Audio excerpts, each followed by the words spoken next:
And so how long does the Dregs last? We did, every year we released a record. We did 6 in a row. Okay. And then, we would probably tour 100 shows in the midst of Steve writing an album's worth of music and recording it. Back then, you didn't take 5 or 10 years in between records. Every year we were pumping them out. So it was 6 years of just a steady upward climb, right? And then the venues are getting bigger. Getting and the bigger. album sales are growing and you're recouping on advances. we were selling over 100,000 albums as an instrumental fusion band. Yeah. Wonderful. Yeah, amazing. But as happens many times in bands, you begin to have differing opinions on how the band should run, how much you should tour, how you should tour. And after the 6 albums, we decided not to break up the band, but like, you know what, everybody, go experience life, see what else comes our way, and at some point in the future, probably come back together, right? So Steve Morse continued on starting the Steve Morse Band, and he asked me to play drums with him. And we got a wonderful bass player by the name of Jerry Peak. And so I did that for 2 records. And then Steve did a solo record, just a Steve Morse solo record, High Tension Wires. He asked me to do that. By that time, I had just moved to New York, and it was the first time in my life learning Steve's music that it wasn't at band rehearsal, song by song, as I'd listen and watch as he would show 2 or 4 measures of a part to someone. So by the time he showed the entire song to someone, I knew the whole song. For High Tension Wires, his solo record, I was in New York. He sent me the completed record, and I had to learn like 40, 50 minutes of Steve Morse music from scratch. And that was a challenge. Wow. Right? Yeah, that's a big moment. And then, so now I'm in New York. It's 1986. I'm an unemployed musician, right? Which is scary. It's terrifying. Even though I'd already been on the cover of Modern Drummer magazine, right? And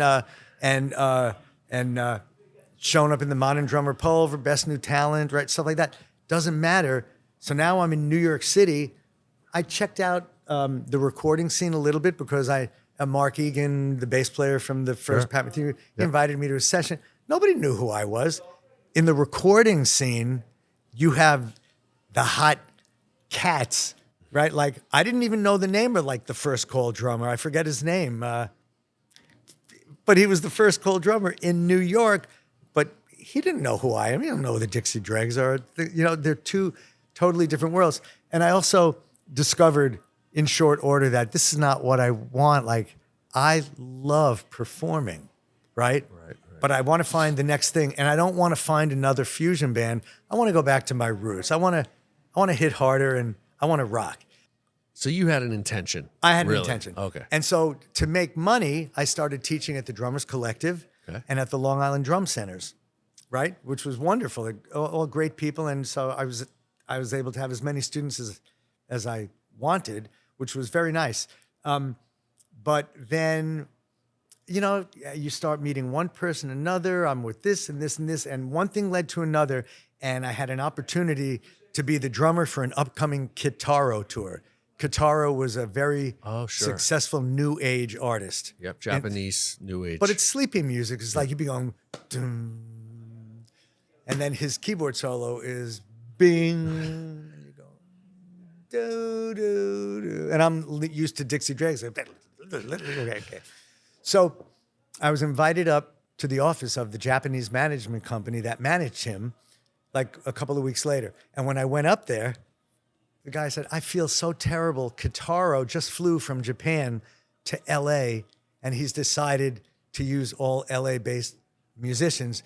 Do you know who Casey Sherrill is? I said, of course I know who Casey Sherrill is. So 20 years later, when I was teaching at Berkeley and Casey was one of my compatriots, I said, Casey, I've been meaning for years to thank you. He goes, for what? I said, for you getting the Kitaro gig and me not, because it was in the day that I was in that office, I was introduced to Kip Winger and Reb Beach and ended up in Winger. And I wouldn't have gotten in Winger if I did the Kitaro. Holy cow. tour. What were they doing there? they were using an 8-track reel-to-reel Tascam, doing demos and getting rejected over and over. And then they'd write more songs and do demos, shop them. And it was when I was leaving the office, the guy said, "Oh yeah, there's a couple of guys here. Would you like to meet them?" I went, "Yeah, sure." So opens the door. It's Kip Winger and Reb Beach. Now, mind you, remember, like, I'm giving drum lessons. I'm an unemployed musician, even though I had these great 10 years or 11 years with the Dixie Dregs and Steve Morse band. So Kip looks all blasé. It's his personality. He doesn't mean it, but he just comes off that way, like, "Hey, how's it going?" Reb couldn't look at me. He was freaking out because the Dixie Dregs and Steve Morse were like his favorite thing. He's like, "Kip, you don't know who this is. This is the drummer from the Dixie Dregs. Oh my God, oh my God, oh my God." And Kip's like, "Hi, look at Reb. He's like a baby. He's like, freaking out." And I remember to this day, the demo that they were working on was of Madeleine, what years later was our first single. Sure. So I said, "Man, what you're playing, it sounds great." And like, I came to New York, the Dregs are on indefinite hiatus. I'm looking for the next thing to do. And, Reb kept saying, we're not worthy. We suck. And Kip said, "Look, every rock band in New York has a list of the 20, 30 drummers that come to every cattle call audition. If you like, I'll put your name on the list. But you know what? Better yet, Reb is so excited. Let's jam. So what are you doing, in a couple of days?" So we got together to jam. And going back to what I was talking about when Lynn Javers, told her brother, Russell, her better friend, Rod, and I can't go, the joint was rocking, no respect for that. When I went to audition for Winger, I had already had my head handed to me by a rock musician in New York who was so excited to jam with me. But after I left the groove and just kept breaking the time up and doing polyrhythms and 2s and 3s, and said, "Rod, you're clueless, okay? Like, so you're a great drummer, but that's not how it works in other realms. So get it together, or it's not going to be." He was that blunt. Yeah. So when I walked in the door to audition for Winger, and Kip walked up to me with his bass and just went dum dum dum dum dum dum dum dum, I played tried and true kick snare pattern 1 and slammed the hi-hats as hard as I could. Just dum dum dum dum dum. I just did that. I didn't do a drum fill. I didn't do anything. And he stopped and he said, "What are you doing?" I said, "You're pumping eighth notes and I'm doing what I assumed like you wanted." He goes, Great. You can hit the drums hard." Reb said, "You could lose me." He said, "You can do like over the bar line weird stuff." I said, "You want that? I'm intentionally not doing that because I don't want to scare you away." He said, No. Lose me." Oh my God. And that was it. He said, "This is awesome. We are going to get a record deal. But to get a record deal, you have to play the game and sound a little bit like Def Leppard and Bon Jovi and Poison and Rat and, But he said, what I'm looking for, I want Winger. Well, it wasn't, we didn't have a name yet. It was going to be called Call Your Doctor or Sahara. I want to have as many different things in this band that they don't have in every other band. And I think it'd be really cool to have a drummer who, when you get the go, like you do stuff that rock drummers, it's just not in their thinking or they don't know how to do it." And sure enough, when a few months later he called and said, "We just got signed to Atlantic Records." It wasn't a band yet. He said, "Can we hire you to record the record?" I went, "Yeah, sure." So when we cut the song 17, I played it all the way through. And then, that part, the 2 measures. There's Where you turn it around. Okay, Yeah. so I played it regular all the way through. And then, the Kip and the producer got That on was the Bo mic and Hill? said, that was Bo Hill. Yeah. They said, "Hey, Rod, 2 measures into that.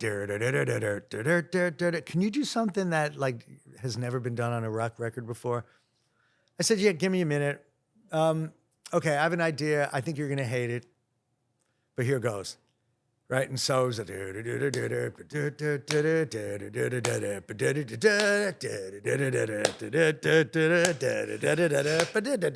yeah. Back 2 measures of the simplest form of groove displacement.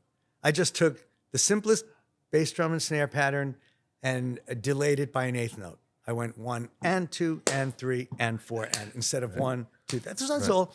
So when I looked through the double pane glass, nobody was there. It's because they'd all fallen on the floor in hysterics, laughing and like, oh my God, this is so amazing. And so the PS to that story is, to this day, I can't believe how many hundreds and hundreds and hundreds of, people that come to a Winger show ask me, what time signature is that in? What happened that the bottom fell out? And like, what is that?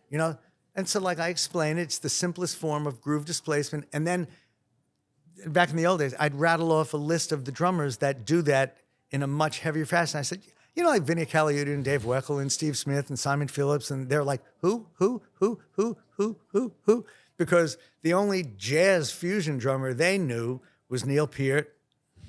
That's it at the time, because Dream Theater opened up for Winger back then.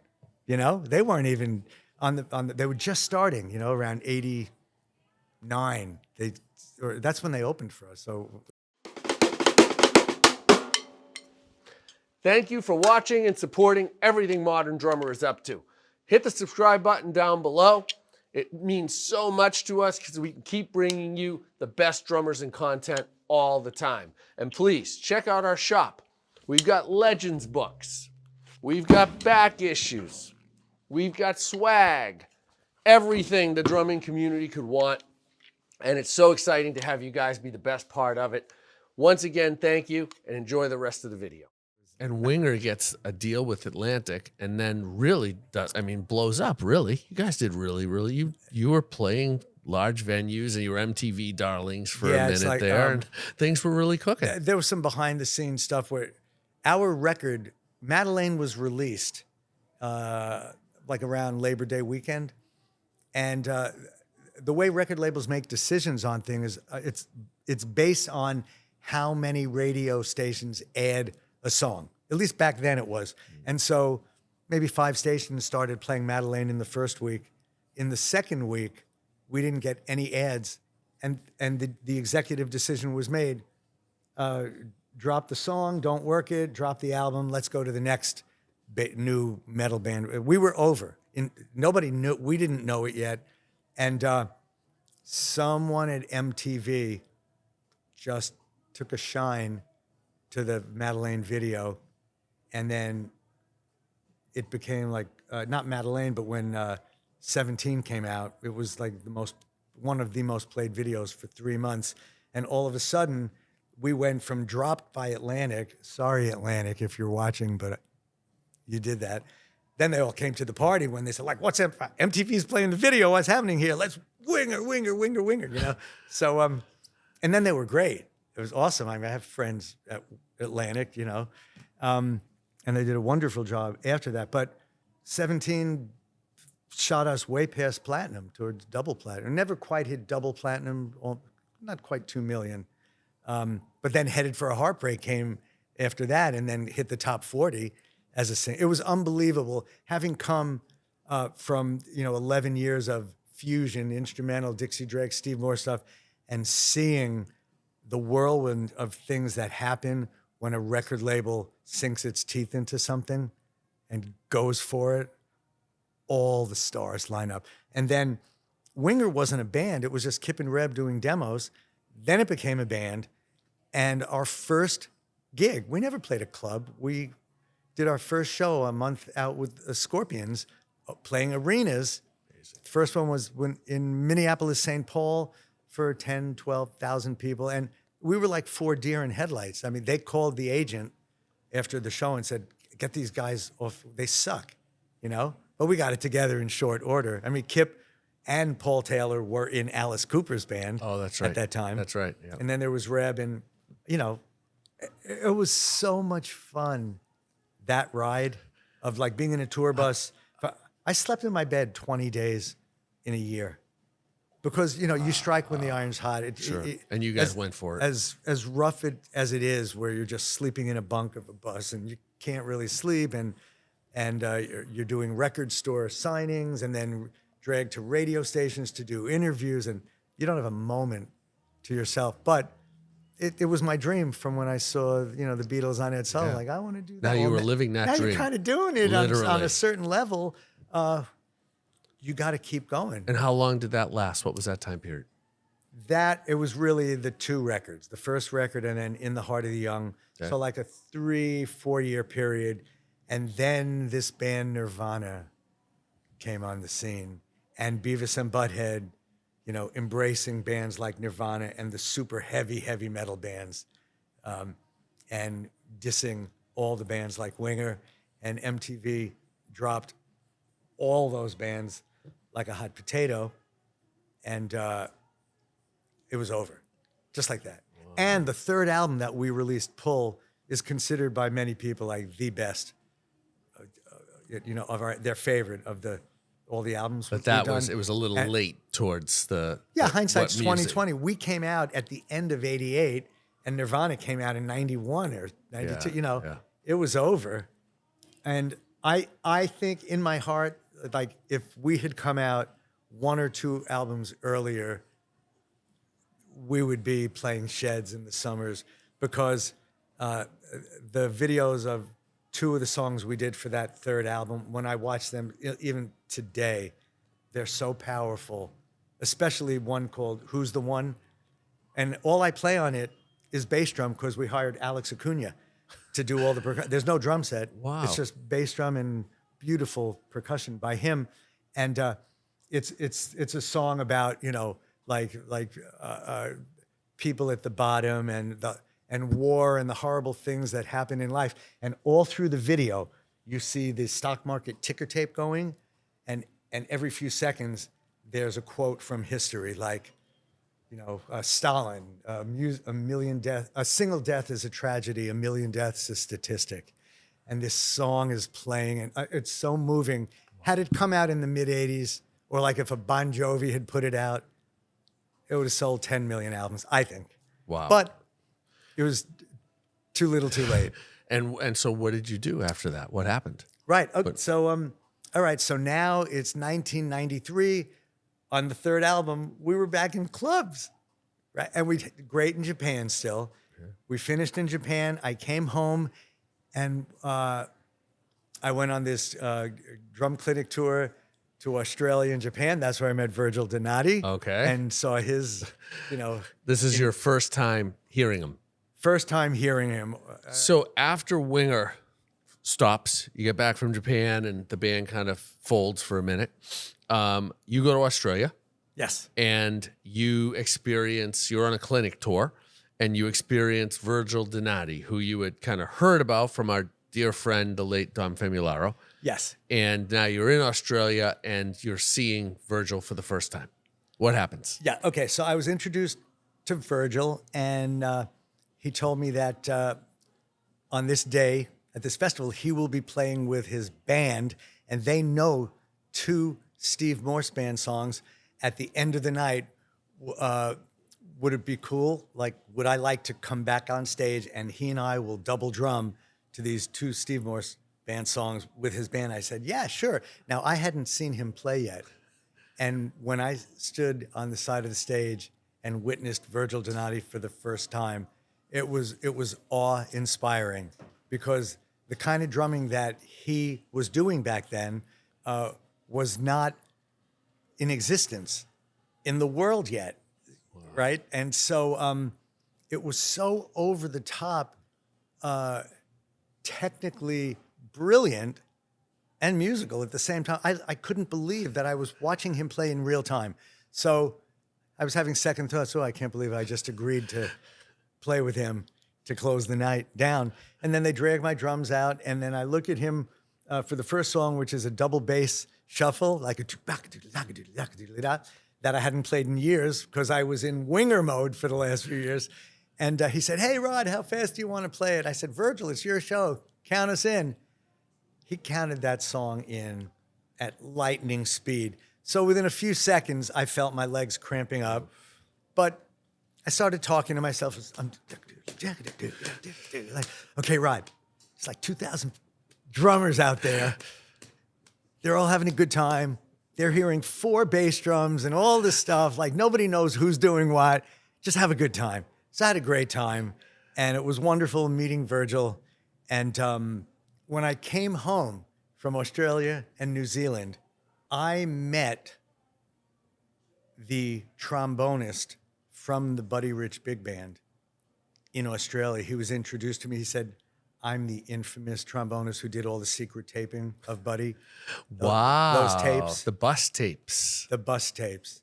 Oh, right? my goodness. And when I walked into my home and was unpacking my suitcase, you know, there was something of his that was reminding me of my meeting of him. And like, I'm chuckling a little like, wow, the phone rings. Hello? Hey, Rod, it's Kathy Rich.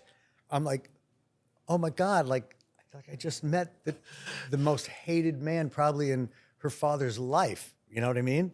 Right? And like the guilt.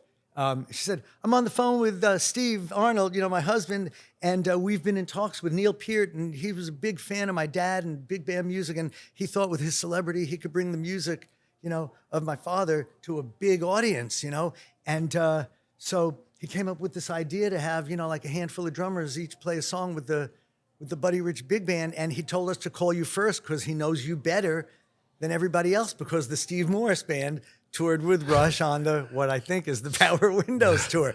Okay, so forget like the guilt part. Now my stomach is in knots because I'm projecting myself facing the Buddy Rich Big Band in the Power Station, I think is where they, Power Station or the record plant? I think it was the Power Station. Like, how am I gonna get out of this? You know what I mean? I'm so honored that I was asked, and I could tell everybody in the world that I was asked, but I just wasn't available because I was on tour. You know what I mean? So she goes, you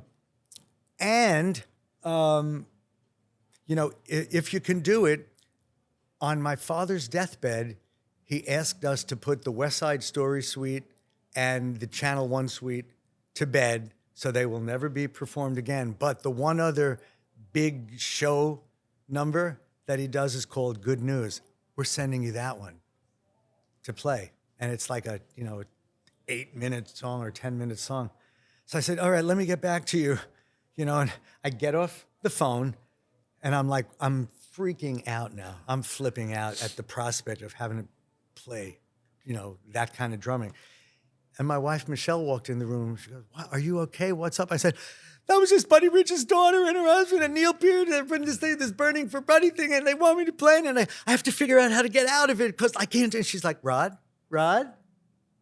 remember something? And I said, what? She said, you're a man. Right?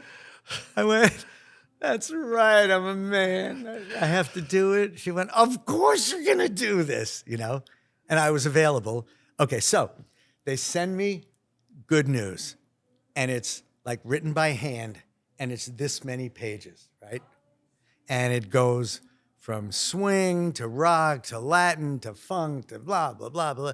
But the phone conversation was in February, and the recording was in like May or June. So I had a solid 3 months where every day that I wasn't teaching up in Boston at Berkeley or out doing whatever, I was down with my drums and this chart.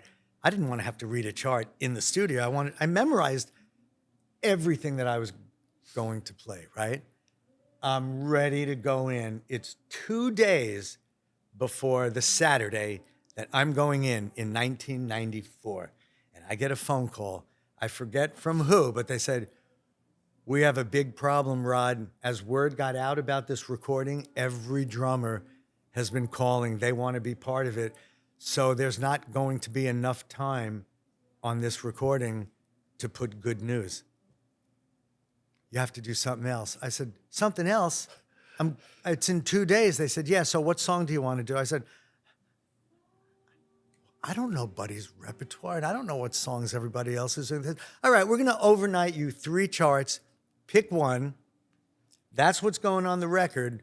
But we're also going to record Good News and have it in the can in the event of future releases. So I had Friday to work on the song that it's called Machine. Oh, okay. All right? So I did Machine and Good News, the big one, right? And during the day of the recording, it was terrifying. You know, they have cameras and lights on you, and everyone. Because it was videotaped. It was videotaped as well as audio. Right. And there's all these people in the studio. Neil Peart's there, and my wife Michelle really became chums with him when we toured with them. So I see him and her off in a corner yapping it up, having a great time. I don't realize that she's telling him the "Remember Rod, You're a Man" story, and he's going to tell it on the making of Burning for Buddy, laughing. Right. So the record came out. You know, we did a concert in New York City, but because of union issues, they weren't able to record it. And so I did a drum trio with Dave Weckl and Greg Bissonette, and Kenny Aronoff played, and a handful of other drummers. It was a great evening. And not long after that, the Dixie Dregs were back touring. So now it's 1994, and T. Lavitz, our keyboard player, had some conflicts, and so we found this unknown keyboardist by the name of Jordan Rudess, who came down to Steve Morse's house for one day of rehearsals and then filled in playing a handful of shows. And on the first show in Fort Lauderdale at the Agora Ballroom, the violin, guitar, and bass rigs went down, and the only thing left in the PA were the drums and the keyboards. And I looked at this guy I had just met the day before, Jordan Rudess, and we just jammed for the 5 or 10 minutes while the crew tried to figure out, you know, the problem. And something magical happened, and we decided to do a record together. You know, or maybe not that moment. It was like, we got to do something as a duo. And so later that year, he said, Rod, I just won Best New Talent in Keyboard Magazine, and they're doing a concert at NAMM, and they're having as many of the keyboard winners perform a song. You want this to be our duo debut? I went, great. So he sent me his first composition to learn, and I cursed him for the 5 hours it took me to learn. Here's like, you know, like there's millions and millions of twos and threes. And until you know how someone thinks, you're in a fog. Now I understand Jordan, and so I've done, you know, 2.5 of his solo records and the Rudess Morgenstein Project record. And so so the Rudess Morgenstein Project was born, and took 3 years to record the record. Came out in '97. So now, you know, we're getting towards the latter part of '99, at which I got 2 other phone calls. One from John Mayung, the bass player of Dream Theater, and said, "Hey, Rod, putting together a project with Derek Sherinian, keyboardist from Dream Theater at the time, and Ty Tabor. You want to be part of it?" That became Platypus. When Derek eventually left, it left a trio, and we call it the Jelly Jam, and we have 4 recordings.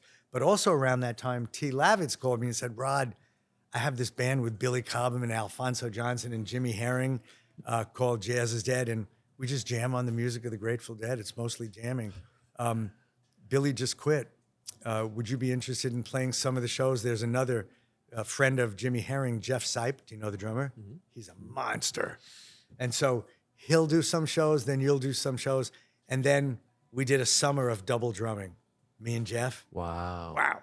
And then Jeff left, and I was the drummer. But when I did the first show with that band, I was so nervous because I looked up to Alphonso Johnson, the bass player. I saw him play with Weather Report and the George Duke Billy Cobham Band, right? And I remember when I watched him in the George Duke Billy Cobham Band when I'd first moved to the Augusta area. I drove to Atlanta to see it. It's like, man, what would it be like to play with somebody like him? He's so cool.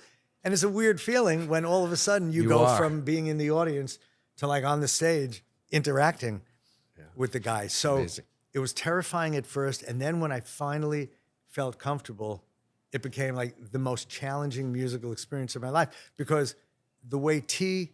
Lavitz described it to me, I said, so like, how do I get it together? You know, he said, you know, every night's different, Rod, and we don't play set parts, and you just really discover who you are as a musician. Dig deep, fall on your face. The Deadhead fans don't care. They love it when you make it different every night. And like, if you don't even feel like playing, just stop playing, and we might look at you and go, oh, he's not playing, so we'll just keep, you know what I mean? It's totally, that. Wow. it's improv. Yeah. And wow. And if someone asked me, Rod, you know, of like all the recordings you've done in your life, you have to choose one for someone to listen to, what would it be? And I said, Grateful Jazz, Jazz is Dead. And Alfonso is only on one song on that one, but it's Jeff Pivar, guitarist, who joined after Jimmy Herring left to become Jerry Garcia, you know, in the Grateful Dead. Yeah. And T on keyboards. It's his last released recordings before he passed.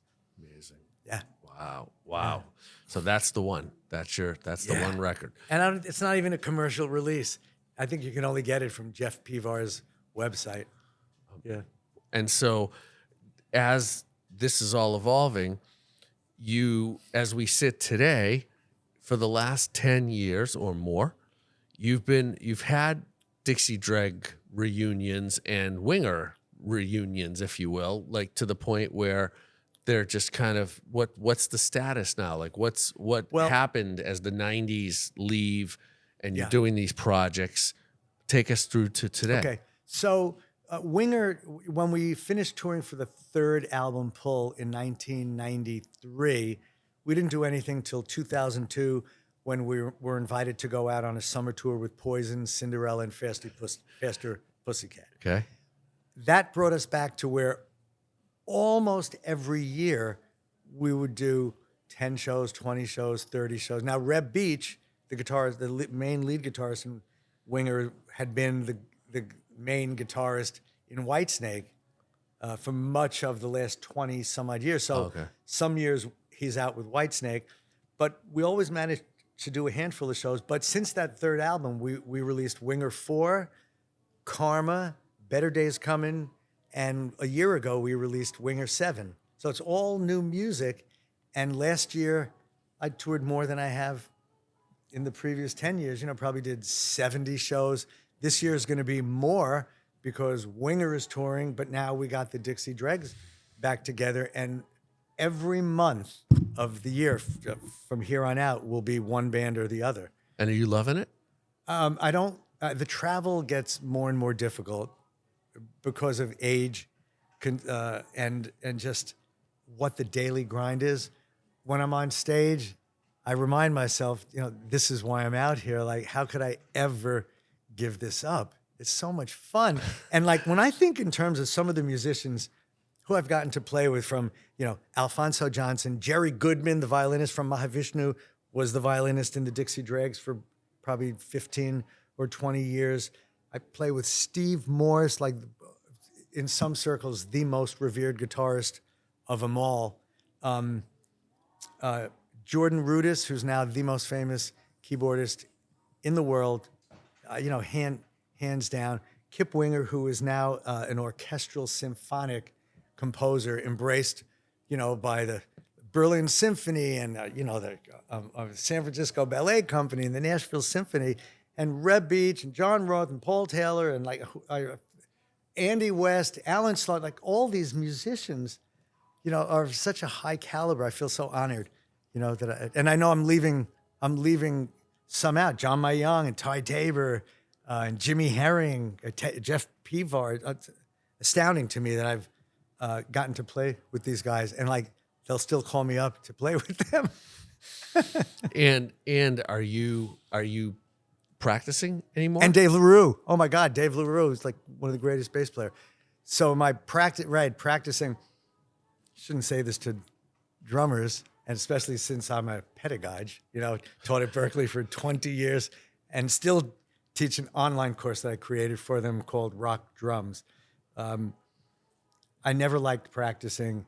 And when I studied with Howie Mann, I was always like an hour before my lesson on the day of the lesson, you know, not hitting my drums all week. Sometimes I'd go through the 6 books, you know, in the chart I have to read, and I'd go in and he'd go, good job, man. Good, keep it up, Rod.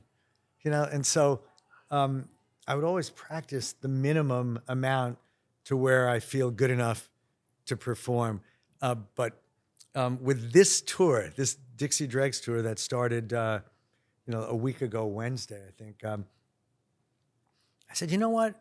I want to see what it feels like to actually practice a lot.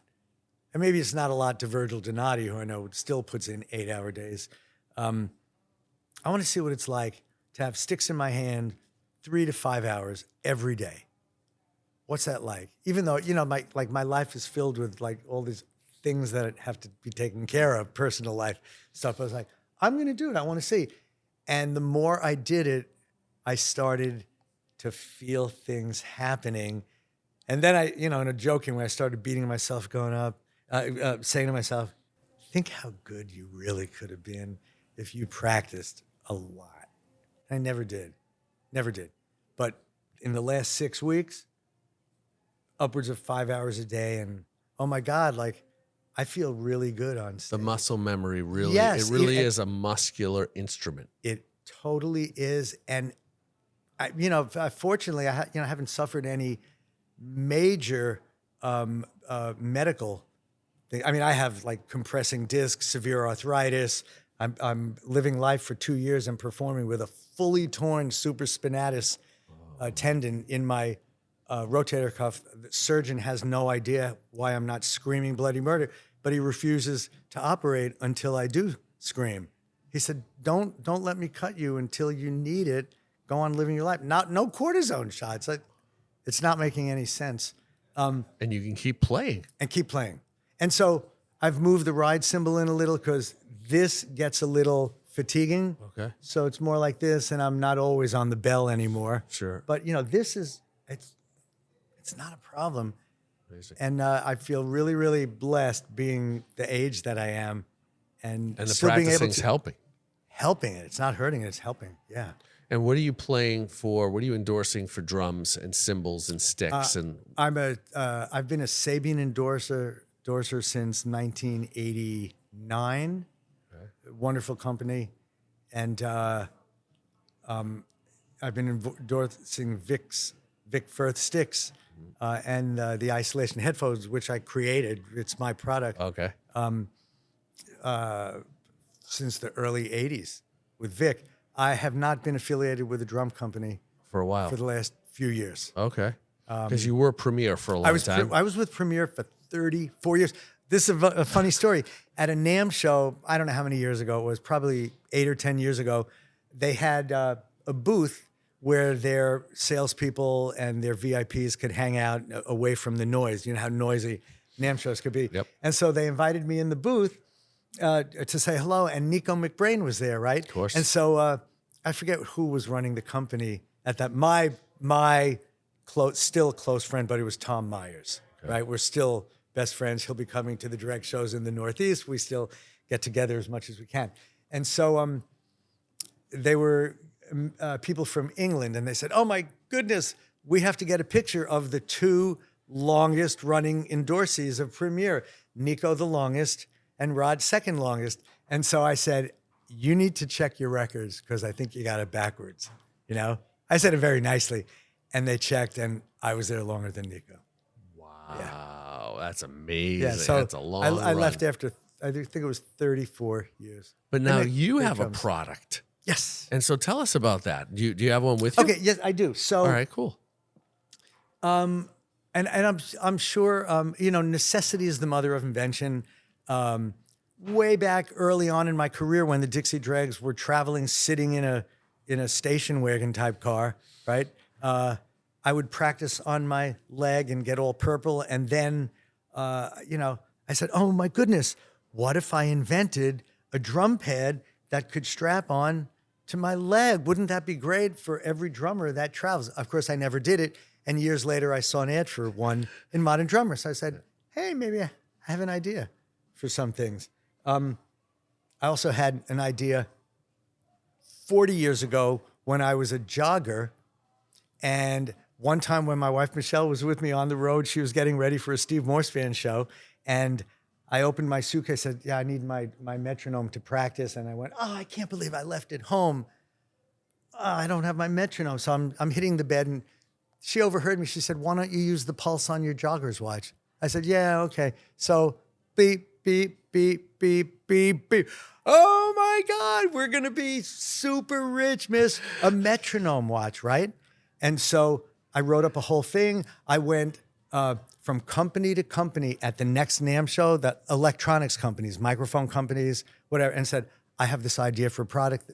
I don't have non-disclosure. I'm going to tell you what it is, but because I'm going to trust you. Every company said, Rod, stick to what you know. You don't, there's no blah, blah, blah, blah. Years later, Vic Firth at a NAMM show said, Rod, what was that idea? I want to revisit it with you. And then he called me up. He said, I have a friend who runs Seiko. He could make this thing up tomorrow, but he needs me to order 100,000 pieces to test market. And I'm not a large company like that, but what? Okay, so then phones came out. Now everybody can just have a metronome in their phone. So lost out on that, right? But then also when my ears started ringing 24/7 after 100 cities on the Winger Cinderella Bullet Boys tour back in 1989, the first time I came off stage, ears are ringing, woke up the next morning. Ooh. That was one of the worst days of my life.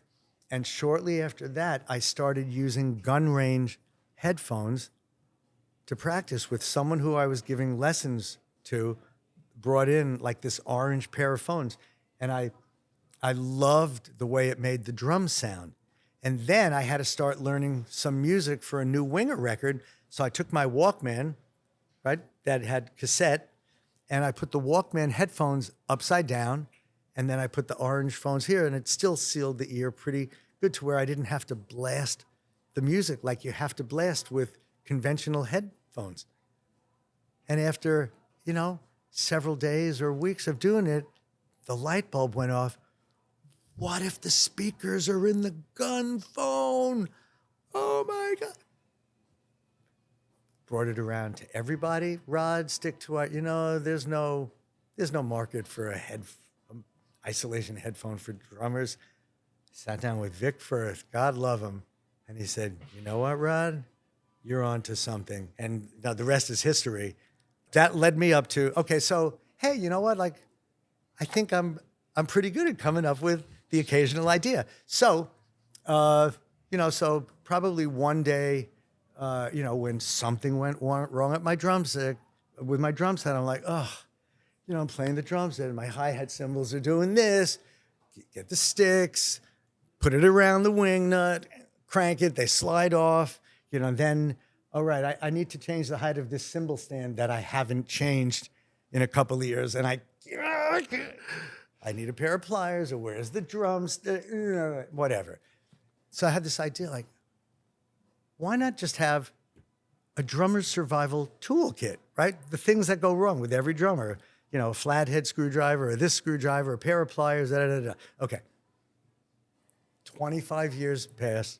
I'm having dinner with someone who's become a drum friend, who's a drummer turned businessman who used to fly from Detroit to New York to take lessons from me when I first moved back there. Okay. Having dinner with him about 5 years ago. And I told him about my idea of like drum tools, And the same thing, like when Vic Firth said, yeah. So my friend said, all right, Rod, we're going to partner up. I want to think about this. And a survival kit turned into, no, let's have drum tools that are unique to drummers. So it'll do what a pair of drumsticks will do, which is clumsy, or a pair of pliers might lop off the side, of a wing nut if you're not careful. And so we came up with the wing thing, right? The wing thing. The wing thing. Okay. And these two sizes, they fit virtually any wing nut on any drum set, except for what company has like the handle that's like this long on some sets. Oh, yeah. Peeps. Yeah. It's DW, So right? it's a DW. Okay. So, but other than that one thing, we tested every single drum set from the 50s and the 60s on to the present. So even the Ludwig modular with the big black handle, the blue and olive badge. That one I'm not sure. I'm not sure, because you can only go so big. But right. So now, I forget that, like, I'm not I'm more than a drummer from my little town in North, but that's how I think of myself. Just a hardworking stiff trying to keep my chops up and keep a career going. So like, it didn't occur to me like I can call some of my compatriots. So like, call Kenny Aronoff. Kenny, it's been so hey, what's up, man? I just started this tool company called Morgenstein. There's a story in that. It wasn't called that. It was called like some drum name. And before we finally made it official, my partner, Jim Moradian, who's a very good friend, he said, Rod, I know you're not a guy that likes to be, in the limelight. You're behind the scenes. You're just a nice, quieter type. And you don't want your name in lights. But like, think of the amount of impact we could have if we just used your name, because there are drummers who know the name. They're not going to know the name of a Drumsy, know? Right. But they know Morgenstein, and it'll instantly maybe interest them to check it out. True. So so you can go to morgensteintool.com and then like read all about it. But the name of the company is Morgenstein. And what was your question? What was it?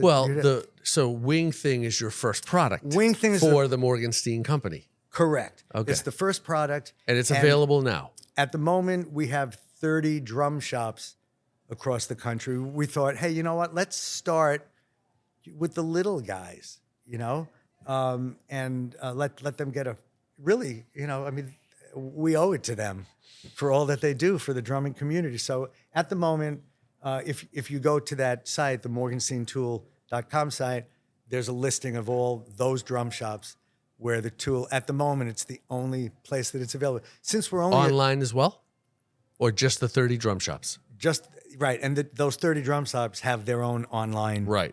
But you don't yet. Morgenstein yet. We don't quite yet. And this will tighten up or loosen any drum hardware, basically. Yeah, and it doesn't need a very tight cranking to do it, because 1 in a million people that have written said, yeah, what if you crank it too tight? It's like, hey, if you drink hot coffee, it's going to burn your mouth. Like, are you going to sue? Right. I'm like, right. There is reasonable screwdriver, range. A pair of pliers. Just be sensible. Yeah. You don't have to crank anything much tighter than just a little bit more than your fingers can do it. Well, in your drumming experience, how long have you been using it since you invented it? We've only had it a year. Okay. And in that year, you've used it for all your hardware and gigs, and has it solved the problems you were looking to solve? It's amazing. And I'm not saying it because I'm saying it. I'm saying anyone and everyone who has gotten one of these is raving about it, right? Awesome. From Kenny Aronoff to Todd Zuckerman, to his these drum are tech, not only iconic drummers, they're working Mike drummers. Mangini and right. These guys are working every day. Ray Loser. Oh, awesome. We love Ray. Yeah. And so we love all those guys. They're all dear friends. So, when we first started trying to, get prototypes, we started with companies in China, and then ultimately decided, let's just make it in the United States. And so they're made in Oregon, they're finished in Detroit. And so the manufacturing costs are not like what they would be overseas, but like we're really proud that we're doing that. And we already have a second product, that hopefully maybe by the end of the year we might have that. We have to do a couple of different tweaks with it, but I think the second product is amazing too. Really? And you want to talk about it yet, right? No, Let's wait. So let me see Wing Thing. Wing Thing. All right. This is okay. It's very light. Wow. It's made of, it's aluminum. Okay. Aluminum, but super, super strong. And it has a lifetime guarantee. Awesome. Wow. Yeah. And there's Morgenstein. Wing Thing. This is fantastic. Well, congratulations on that. Thank you. It's so awesome. Excited about it. So we're going to see you with Winger. We're going to see you with Dixie Dregs. You keep them busy all the time. And you have your online course with Berkeley. Rock drums. Pardon? It's called Rock Drums. Rock drums. And so right back here you are teaching next generations the way that you were inspired by Ringo. Because you look at a lot of your career, obviously Winger being rock drums extraordinaire, but the rest of your career, progressive fusion, chops drums, right? And here you are with a course on rock drums, inspired the same way that Ringo inspired you. So that's really full circle. And thank you for being a lifelong friend of mine and an inspiration. I had no idea when I went to that clinic at Freddie G's in Malden, Mass, I believe it was. Yeah. And you were I think you're doing a double drum clinic with Joe Franco. Yes, I Right? was. He had double bass drumming out, and you had your double bass drumming series that you talked about the story. And I see this clinic, and I had no idea you were going to be teaching privately, but I was so beyond excited that you were and to take those lessons. But what I really had no idea on was walking into that lesson with you and having it change my life. And I think that, and I mean that sincerely, that's not an exaggeration. I know that there's things you can say to people that you meet that they're heroes of yours or inspirations of yours, and you can say things that sound very exaggerated, but this, I'm not exaggerating that advice you gave me. So I hope that everyone watching this today can take some of the same nuggets that at that time it was in person, and there was no internet, and there was barely any video. VHS was like super cutting edge at that time. If we even, I think we just started to have VHS. I don't even think so. But the means were going and meeting somebody. And so now we're bringing this virtually to the world. So I hope in the content that we've discussed today that people can be as inspired as I was. And it changed the whole trajectory of my life because I listened to that guidance that you brought me. I was so hungry for guidance, and and I listened to it. I actually, there's hearing and there's listening. And so I heard it, but I also listened to it. And then that action was life-changing. And I think that a lot of what, your story and we look at everything that's happened in your career has been a result of, yes, you could say meeting Steve Morse, and you could say, there's serious milestones that are clearly instrumental and part of the Rod Morgenstein story, but the real essence of it is perseverance. Yes. That's really what you subscribe to and practiced in actual real life, right? Because it's so easy to say, eat well and exercise, and then people never do it, right? But and people talk about perseverance too all the time. Yeah, persevere, don't give up. But doing it is really the magic. And that's what you've done. And even after Dregs were done and Steve Morse was done, you weren't. Right. And then you find Winger, right? And then Winger, the timing and Nirvana, and then you're still not done. And, and so here you are to this day, still inspiring legions of drummers, and back with the two biggest acts of your career, and still playing to large audiences and inspired audiences. And it all still comes back to perseverance. And I hear you talk about your parents, and I had parents just like the ones you're describing, who were the most loving, supportive, don't leave the house, we're here for you, and whatever we can do to help you. And it wasn't about money because we were pretty poor, but it was all about love and support. And so is that where you got the perseverance? Where did the character, element that's in your drive and in your heart and soul, where did that come from? I'd have to say it came from both my mom and dad, because, from the beginning, they said you can be anything you want to be. Their growing up was during the Depression. Like my parents. Life was very different. It was not about doing whatever you want to do, be whatever you want to be. It was, no, you have to either just get a job or go to school for something that will give you an immediate job in a field like accounting or whatever. But they said, you're living in a different time where you have us as a support system, and we see how much you love music and how passionate you are about drumming and playing the piano. You have to go for it. And they said, we'll make a deal with you. How about this? Give it a shot. You decide the timeline, if it's a year or 5 years or 10 or 20. If it doesn't happen after you've tried that many years, will you consider going for a master's degree in education and then teach music. I said, that sounds like a fair deal. So they said, so finish your bachelor's degree, give it the shot, and then at any time you can go back to school for a year and a half, get that degree, and teach. And make a living. Yeah. Right. Wow. And then So unfortunately, that's powerful. it worked. Oh, I think more so. than worked, but that's a powerful place to come from with your parents. They gave you, because we don't realize when we're young that our parents have as much impact as they do, especially when you have parents that are close to you, right? So some people don't have that privilege, actually, that blessing to have parents like that. But when you do, and we did, and my parents, as I said, were from the Depression era as well, you don't realize till years later how powerful, it's a difference maker. And just the fact that I went and studied with you, for you to the only way you could have changed my life was by my meeting you.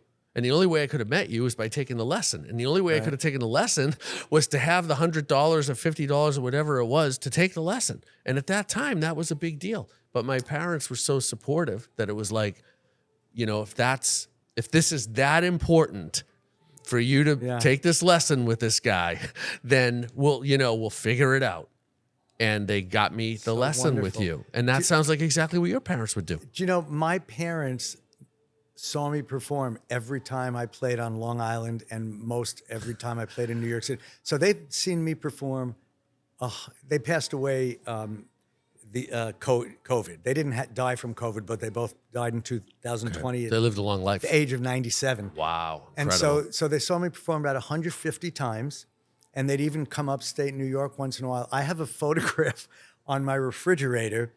In the foreground, you have the drummer from Skid Row, John Bon Jovi, and Kip Winger, and behind them, my dad kind of looking at them because I brought them backstage at the concert. It was in a minor league baseball stadium. But the other thing I wanted to say was they saw me, the last time they saw me perform was in 2018 when the Dixie Dregs reunited after 10 years or something for the 40-year reunion tour of the first album, Freefall. And there they were, stage left on the ground level. And I have a photograph of me with them because some fan took a photo, I didn't know, and then framed it and gave it to me as a gift. Wow. But it's reminding me of one other story I have to tell you, because this is so beautiful. So I had kidney stones about 8 or 9 years ago, and it was the first time I had them. It was the most painful experience I ever went through. It was a 20-day odyssey. I ended up in a hospital for 5 days in Salt Lake City. Oh, my God. So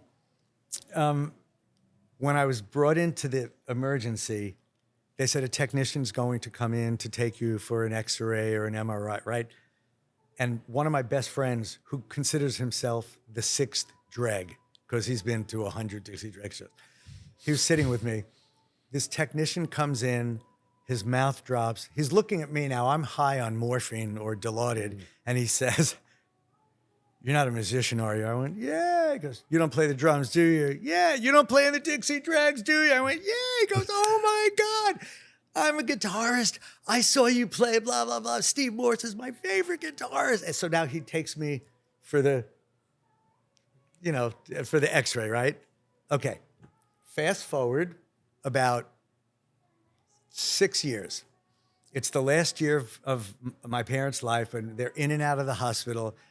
I'm picking my dad up from the hospital, blah, blah, blah. So one day when I was helping him get dressed, because, they wheel you out, you wait for someone to come and wheel you out in the wheelchair. I'm helping my dad get dressed, and the person comes in with the wheelchair and looks at me and says, "Rod, you don't remember me, do you?" I said, "Refresh my memory." He goes, "I'm the guy when you had kidney stones, remember? And I said, I'm a Dregs fan. How are you?" I go, "This is my dad," right? And he says to me, "You're joking, right?" I go, "What do you mean?" "No, it's my dad." He goes, No. Correct me if I'm wrong. I've seen the Dixie Dregs since 1976, every time you've played Long Island. Correct me if I'm wrong. Your parents have been at every show. In fact, I saw them 3 years ago at the Paramount Theater right up the street from here. I said, "That was my parents." He said, "I had to break break it to you, your parents are as famous as the band. Everybody knows your parents because they're at every single concert. Isn't that nice? Oh, it's beautiful. That's just incredible. Yeah. Wow. So And beautiful. that really So, tells the story of, It woke my dad up. He was like hooting and hollering. It was so exciting. oh, that's so for beautiful. him. Oh my God. Yeah. And he's so proud and so supportive. It's one thing to say as a parent, I'm supportive. It's another thing to show up like that. I can't believe how much your parents and my parents have in common, because my parents, when I was playing the drums at a young age, they would show up at every gig too. And when I look back, I just can't believe that they would go that far out of their comfort zone to be in these, in my case, not as much in your case of the places you were playing, but my case, I was playing such crappy clubs that I can't believe that they would show up there. And, but it just shows just how much it matters and how much it means. And for him to acknowledge, for that nurse, or, you know, or right at the hospital, to acknowledge just how much they could see that love and support. That's a moment you'll never forget. And your dad, you know, had that memory too, to just kind of come full circle in his life to see how much it mattered, not just to him, but to a lot of other people too. Yeah, yeah. That his support mattered. It's just beautiful. Amazing. Well, Rod, thank you for taking the time today. Thank you for sharing your life story with us and everything you've been through. And it's awesome, you know, and you inspired me when I was a really little kid, and I got those Dixie Dreg records that you're referring to. And you continue to inspire me right through our years of friendship to today, and millions of other drummers. And thank you for that. It's so wonderful to see you after all these years. Can you believe, man? Amazing. It's Amazing. just hard to imagine that the 15-year-old kid that was trying to play double bass and that was so honored to have a lesson with you was able to I found my career in music, and your guidance helped me there. So thank you very much. And thank you, everybody watching the Modern Drummer podcast, for being here today. Thank you very much. I'm David Frangioni. Rod Morgenstein, the Modern Drummer podcast. Thanks for watching, everyone. We'll see you again soon.